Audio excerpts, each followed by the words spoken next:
We grew this chair from 4 trees in my mother-in-law's garden.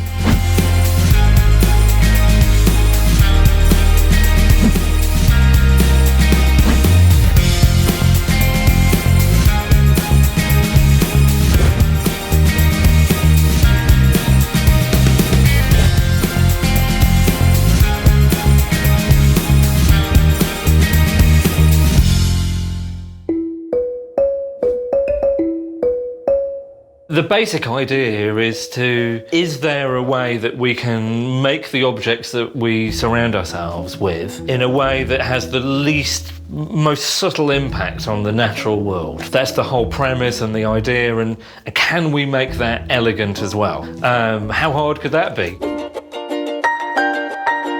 First 200 chairs that we did, only 2 of them worked. We've made hundreds and hundreds of mistakes, but in making those, we've learnt new techniques. So actually, it is just about hanging on in there. This is how we started designing these. The actual shape of a chair, it's upside down, but there's the back, here are the arms along here, and here's the seat. But now we've kind of realised that instead of bringing the chair to the mould, we take the mould to the chair and follow the pattern of a tree as it grows. Some of them are rebellious, definitely. There's this one here. We started out growing a chair, and in the second year it became apparent that it didn't want to be a chair and wanted to be a table instead.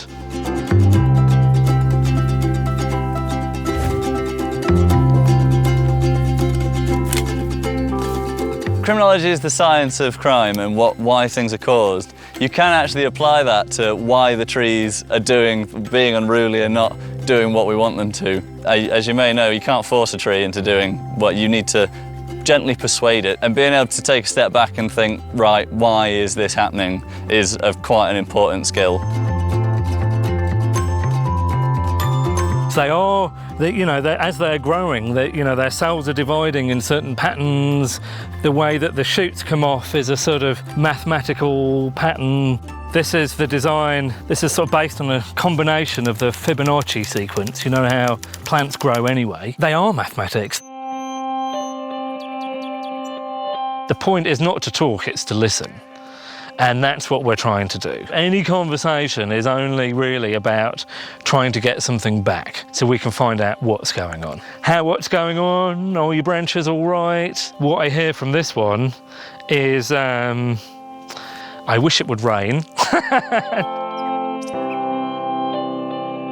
The first lot that we had, they all had names, all named after certain heroes and friends and all that, and they all had a little name with a name on it. But then, after the cows trampled them all, it was kind of like, oh, there's Terry, there's June, they've died. So now we name them when they've come out the other side. After you harvest, and we bring it in here to dry it out, if it's a smaller piece, it takes 6 months. A larger piece takes a year. So there's another round of patience required. But then once it's dry enough, then we can tuck in and start planing the edges, trying to bring out as much of the grain. It's almost trying to make the wood into a kind of diamond. We're trying to bring out this kind of crystalline effect on the outside. With a power tool, with any kind of tool, it doesn't take much to ruin the whole thing. So there's an element of pressure to make sure that those 3 years weren't wasted and you finish it properly. In the field, it's a lot easier because you just need you need pruners and you need saws, and mostly that's it. It's quite simple.